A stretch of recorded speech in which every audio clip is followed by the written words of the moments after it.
So Ghana was literally one of the best trips I've ever taken in my entire life. Literally, I had fun from the moment I landed until the time I left. I didn't even feel like leaving. And I just felt so at peace in Ghana, and it was just a lot of fun, and also just a cultural experience. But I want to talk to you in this video. This is going to be a brief video, and I'll have a big, in-depth video a little bit later on. But this video is going to tell you everything that you want to know about Ghana in about 5 to 7 minutes. And so I'm gonna talk about accommodations, the food, the nightlife, the visa, some of the inside things, where do you wanna get your hair cut, ladies, if you wanna get the pedicure and manicures, you wanna get outfits made, all of that is coming up in this video.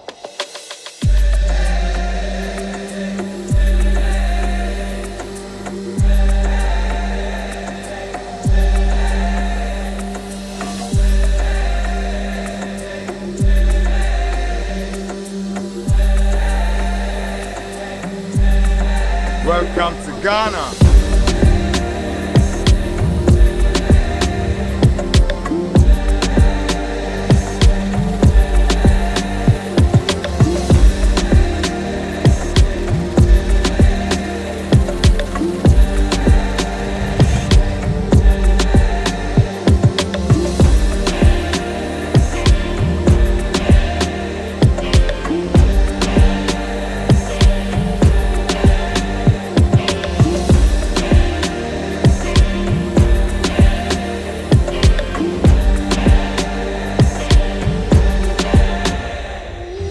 So first things first, let me talk about accommodations. So the flyest place that I stayed in Ghana was Kwale's. Yo, this hotel is super fresh, and the rooms are like the size of an Airbnb. So I was like, I like this, right? You got a fridge, you got a living room, and depending, you can go from like the studio joint, which is like twice as big as a regular hotel room, up to the 3-bedroom penthouse. Super fly spot. And then also second best place, I would say, in my opinion, is Kempinski. And this is a super huge hotel, while Kwale's is more of a boutique hotel. But that place is also super fresh. And then another week, we spent a couple weeks in Ghana, we stayed in an Airbnb. So Airbnb has quite a few options, and then pound for pound, that was probably the best value that I had for the money. We had like a 3-bedroom unit, and that was like $175 a night in a super nice area called Ridge. So you can see the Airbnb here. And then there's all different options, right? You can probably find a decent spot. I'm not talking about December now. December, like, prices are like tripled. And I'll talk about December a little bit later on towards the end of this video. But I'm just talking about going any time of year. You could probably find a decent Airbnb for about 40 bucks a night, and then they go all the way up to, something like $300-400 a night for, craziest spots. So let's talk about transportation. So Uber is a plug out there, super easy to get around. Just have your phone ready, and just like anywhere else in the world, you'll order your Uber. My only gripe with Uber is they don't have any bigger cars. They're all pretty much small Toyota Corolla, type of cars at the time of recording. So Uber, I hope you, step that game up and have some more options available. Or you can get a private driver, right? So there's, private drivers that you can drive you around for the day. And I want to talk to you about visas, because this is actually a little bit different when traveling to other places. I was actually in the president's office, and they said, they're working on putting this online and making it an easier process. So shout out to Nadia. We talked about, the changes that they're making. But now, as far as now, what you need to do is you need to apply. And what I'm gonna do, like I said, I have an ultimate Ghana guide that you're gonna be able to access. So I said the link's gonna be in the description of this video, and you're gonna be able to know everything that you need to do, especially if you need a visa rush. I'll have all that information. But you need a yellow fever shot.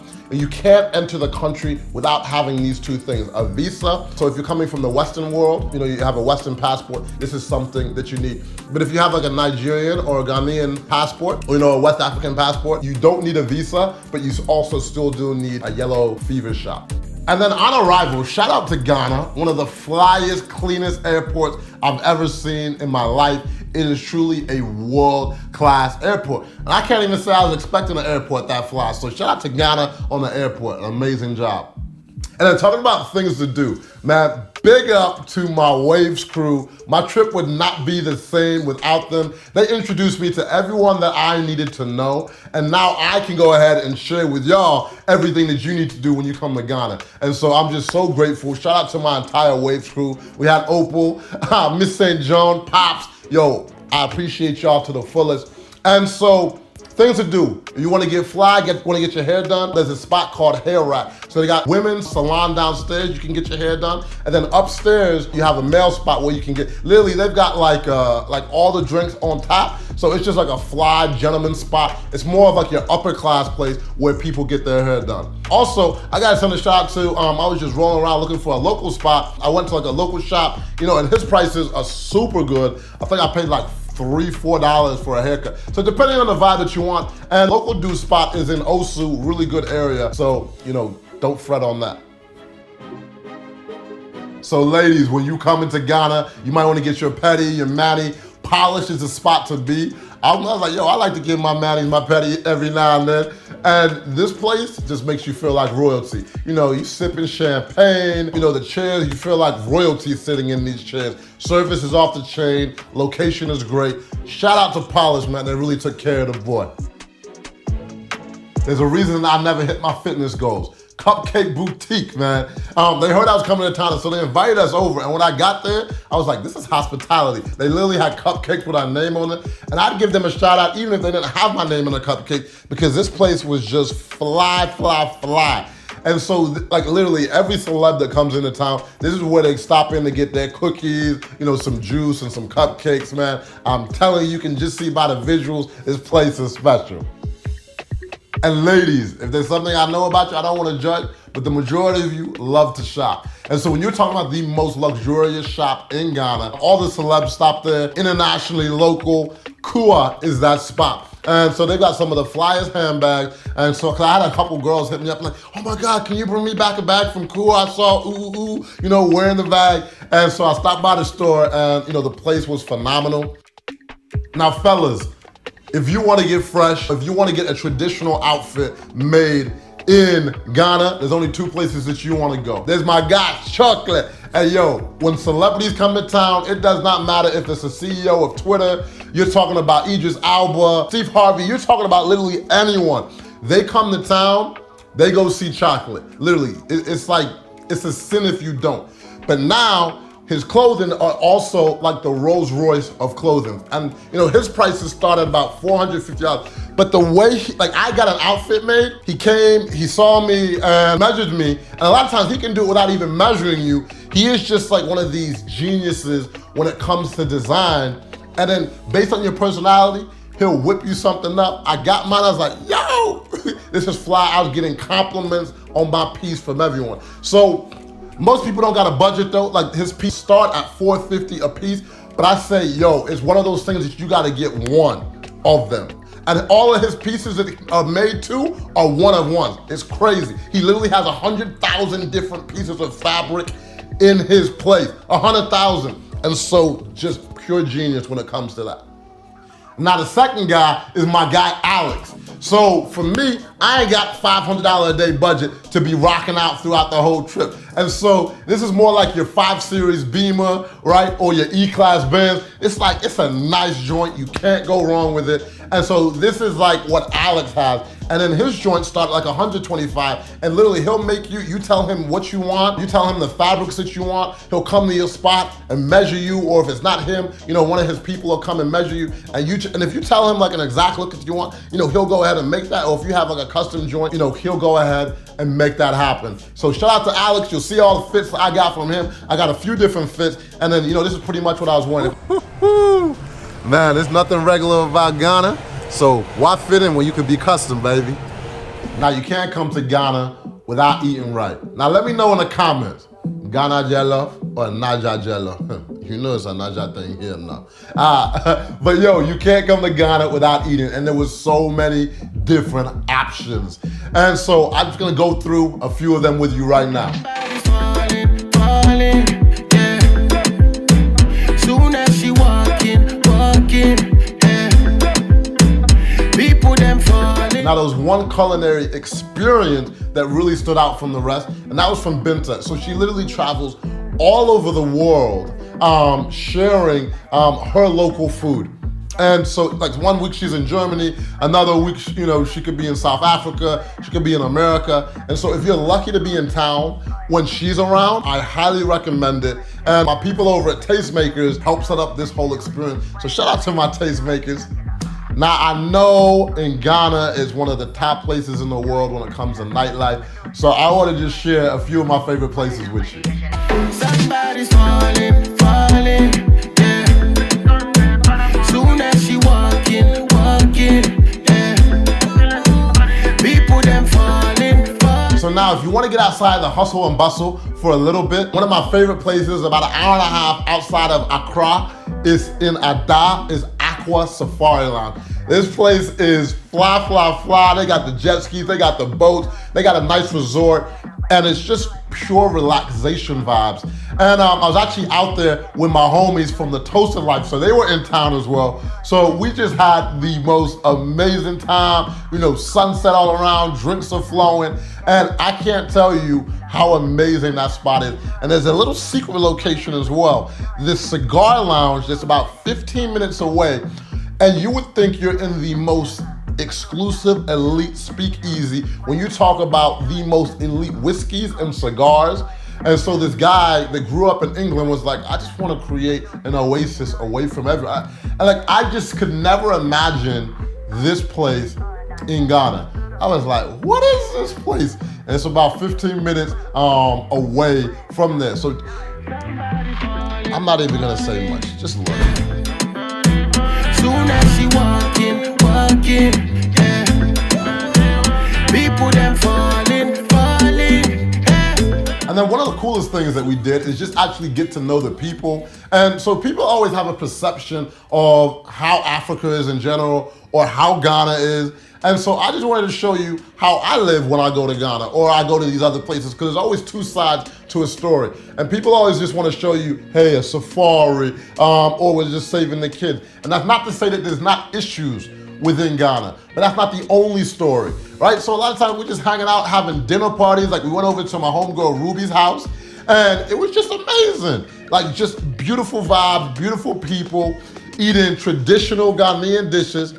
She's trying to tell me that the Ghanaian jollof was better, but okay. But I'm just telling you, there's so many different sides, and like one of the things I love doing is just educating people to show them. And most people are like, oh my, when I was putting it on my Instagram stories, like, yo, people are living like this out in Ghana. I was like, yo, yes. Then another thing, people don't know how diverse the art scene is. The art scene is crazy and well respected around the world. And then so my brother, man, that I ran into in Ghana, I got introduced to him through Opal, is one of the greatest artists in the world. We went to his place and actually uses recycled goods throughout Ghana. And when I say his work is respected, he's got a piece in the Vatican. Facebook bought literally like the weight, 600 pounds, that is in the office there on Hackaway in Silicon Valley. When we're in the Kempinski taking a picture, like he's got this huge piece behind him. Like the art scene out there is crazy, and they have so many amazing artists, within Ghana. I was in Ghana for 2 weeks, and so this is not all that I'm gonna share with you. And I have so many more in-depth stories, right? So I told you I got my sister, Miss St. John, and then, Pops, he did a whole basketball camp in Ghana for the kids. I think he was expecting like 150, then like 300 showed up. He was the second Ghanaian NBA player ever in the NBA. And then Opal, co-founder of Black Lives Matters, was out there. And we just had such an amazing time. And then my new brother that I met there, Mr. Mano, John, got to go to his cousin's house, Richard. And then he was just sharing, the vision of what so many people have for this new Ghana with, new medical facilities, just so many things where so many people are moving back because they see the opportunity. And I saw it myself. And just also, like the roots, the culture, where you're in a place and you're like, wow, I'm not even a minority here. I just feel like a normal person. And the energy, like Ghanaian people, they are so calm and the spirits are so beautiful. The culture is so rich. And so in the full episode, I'm gonna dive into, these individual stories and, what they have to share and what we did on the ground. And then also, we went outside of Accra to some of the most beautiful places in Ghana, and I'll be sharing those with you. So make sure that you subscribe. If you are not subscribed on the channel, make sure that you do that. But yeah, like I said, there is just so many amazing things to do, and I was just there for 2 weeks. But now I want to end talking about December. Like I said, I've made the ultimate guide below if you want to find out everything to do in detail about December and then any time, throughout the year. And then, like I said, I talked to so many different people. When you talk about Afrochella, you want to know about Afrochella? I was actually with the founders. I went there, I was talking to the big homies, Alvin and Kwame, and I went to their studios, the BBN Z studios. Lauryn Hill just pulls up there randomly. They've got a lot of the biggest artists, in Ghana that record there. There's just so many amazing people that I connected with, during my time there. Even Mr. Chocolate, you'll hear his story of how he started, and now he's one of the biggest, fashion icons. Literally sets a lot of the trends when it comes to, African clothing in general, sets a lot of the trend in the new wavy form. And so with that, I'm gonna go ahead and end here. Any questions, hit us in the comments. We'll be sure to get them answered. And make sure you check out that guide. And another thing, the year of the return. People wanna know about this, right? People are like, oh my God, who's coming? I hear this person's coming. But then also people just wanna be connected to their roots. They wanna know where they come from. And so one big thing that I found out, there's several different DNA tests that you can take, right? And they actually have African ancestry. And so I put a link below to that. The double NAACP was out there while she was, and I know a few people that know the founder of African Ancestry. So I was like, let me see if I can get you guys a special discount for that. I don't know at the time of recording, but hopefully, I can reach out to her and get y'all a discount for that. Because that one will actually break it down by what tribe, you are from. And goes really deep with that.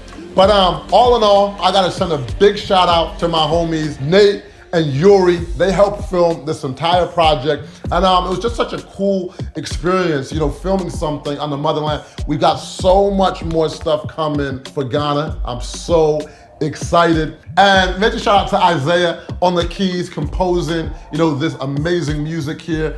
And then just shout out literally to Ghana. And I wanna send an amazing shout out to even the president's office, and really standing behind tourism and getting behind everything, and even giving us an opportunity, to come into the office and talk about, some of the things that we've seen and that we feel can be made better. And like I said, I just want to thank everybody there on ground. I really feel that Ghana is going to become one of the top places to visit in the world because of the amazing people within the countries, within the country. But anyways, I'm out of here. Take care.